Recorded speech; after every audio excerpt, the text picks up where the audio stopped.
Welcome everyone to Mystics Outlook. We're joined by Cardo Dudley Jr. who's live at the ESA. We got Raymond Lyons here, Wilson Tarpe Jr. And look, the Washington Mystics. They had back-to-back games against Connecticut Sun. On Sunday they were up in Connecticut. Tonight at home at the Entertainment Sports Center at the ESA. Mystics fell 88-81 to the Sun. So Cardell and then Ray, we'll start with Cardell. Just your thoughts on tonight's game and what you saw.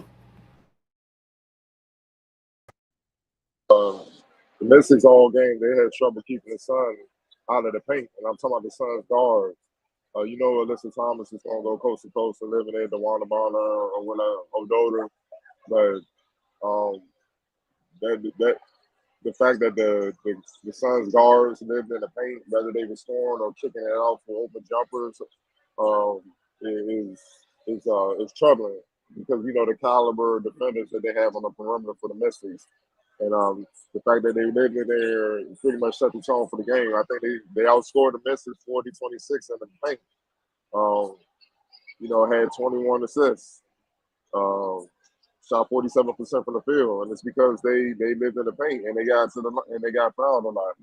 You know what I mean? Something has to give because this is the second game in a row where that has happened. And on top of that, what compounds is not only are the Mystics guards right now not defending well, they're not hitting any shots. Starters or reserves. I mean, Brittany Sykes is doing her thing. But Cloud and Atkins got to get going. They were 5 for 17. Then you go to the bench, and Tolliver and Walker Kimbrough, they were 0 for 7 combined. It's hard to win. Deladon had to put on the cape, so to speak, in the second half. Shot a Wilderton to win. She had 27, 7 to 4. But you got to understand who she's dealing with on the other side.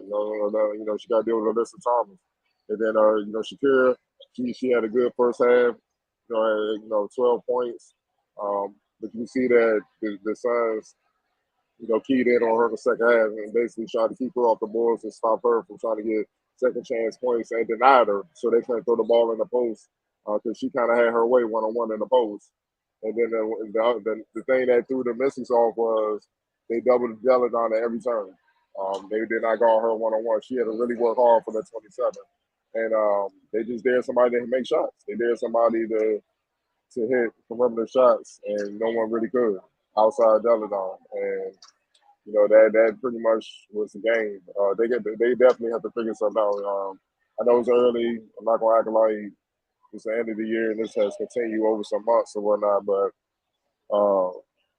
look, team scouting. You know how it is. They're gonna look at the tape of the last two games, and they're gonna keep giving the Mystics a jump until they start hitting them.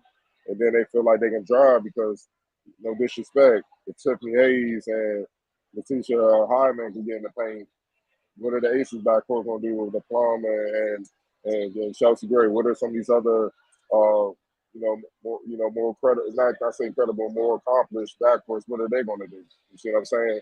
And they got to clean that up because that's one area coming into the season where we all feel like, all right, we ain't got to worry about the defense with the Mystics. But now that's a concern so far, and that's alarming. So, Atkins, to make matters worse, Atkins was in foul trouble, 5 fouls. That's just tough, man. That's tough. And she's frustrated because she's kind of like Kawhi, her demeanor. She just hoops. And she lost it for a second there with one of the refs. Her and Hayes crashing into each other, and they called a foul on them, which ended up being a foul, but she thought, it was out of bounds for Hayes. And, she screamed at the ref. But that's just frustration because nothing's going right on either end. So they definitely have some regrouping to do to try to fix what's going on. Right. Yeah, man. They definitely got to start making some shots. Even in the win and the season opener, they didn't shoot the ball well against the Liberty. They just strapped and got buckets in transition. But these last two games against Connecticut, they weren't able to get those transition baskets, and they had to get bulk of their offense in the half court, and they just have not been able to make any shots, man. And Connecticut, they're daring them to. They're doubling Elena hard every single time, and they're doing it with with no concern about what's going to happen when she kicks the ball out because nobody on the Mystics can make anything. So yeah, that's if they're gonna have the season they intend on having, they got to figure that out because, like Ardell said, man, teams they're definitely going to continue to do that until you make them pay because nobody is going to let Elena go one-on-one. Nobody in this league. I don't care who you have on your team. That's not the way to go, man. You're going to have to double her. And if the Mystics not going to hit shots, then they're going to do it with no conscience and they're going to get rebounds and go the other way, especially playing a team like Connecticut with their huge front line. And then somebody like Alyssa Thomas that's just going to get the ball and burrow down the court and put pressure on you. Like I think she had 16 free throws tonight. So yeah, they definitely gotta fix their shooting and yeah, them not being able to stop anybody from getting penetration. Yeah, that's a no, especially for this team with who they have out there. They added Brittany Sykes to add to defensive pressure they're able to add or put on the perimeter. Then with Cloud and Atkins, what they've already shown they can do, that shouldn't be a thing for them, man. But tonight it definitely was, and they paid for it. Yeah, like Ardell said, man, it's not the end of the world, but these are the things you want to fix and fix them quickly, before it starts to snowball and get out of control. But yeah, man, they're 1-2, 3 games in. It's nothing to get panicked about yet, but you definitely don't want this to be a trend, especially the inability to keep people out the paint and the shooting, man. That's going to cripple them because unless they're able to turn teams over and get out and get easy baskets, they're going to struggle offensively, and you're just not going to be able to live off that. So yeah, man, hopefully that basket opens up soon. So because teams, they're going to throw everything they can at Elena and Shakira in the post, and if you can't make any shots to relieve that pressure, then it's going to be a long night. Yeah, y'all pretty much summed it up. But even the issue with the double team and their struggles with dealing with when folks double team Elena, this happened last year a little bit. It's just Elena was in and out of the lineup, but they struggled at times handling the doubles teams through at her last year. She clearly looks like she feels a little bit better, quite a bit better, through a few games this year than she did last year. But nah, you guys laid it out all out on the table. And as far as keeping people out the paint, Cardo, like you mentioned, some other teams, more dynamic guards, they get another test immediately this week. You get Dana Evans, Kalia Copper, so you can find out real quick. Those are 2 guards who we know where they're trying to go.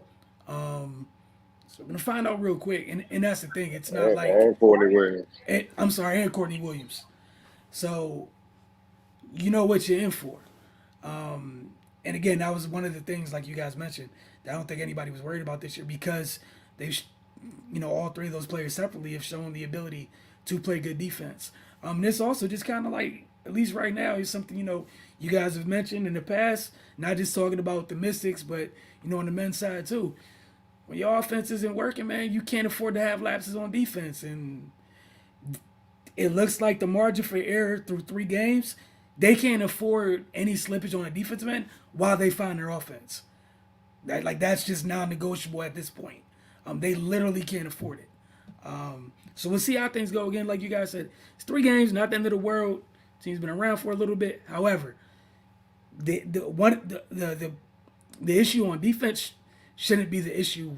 Shouldn't be an issue we should be concerned about. As far as them figuring out how to deal with teams doubling Elena, I get that one. Cool, work through that. That's fine. But people living in the paint, that's a no-go and shouldn't be something that should be happening at all. That said, who do you guys have as player of the game? Cardell, start with you. Oh, Alyssa Thomas, she dominated. 22, 10 of 5, 6 and 9, 10 and 16. They had no answer for once again. Right. Yeah, man, no need to get complicated, Alyssa Thomas. All right, on to the X Factor. We can keep things simple. Tiffany Hayes, You know, she had 13 points, but her 8 assists.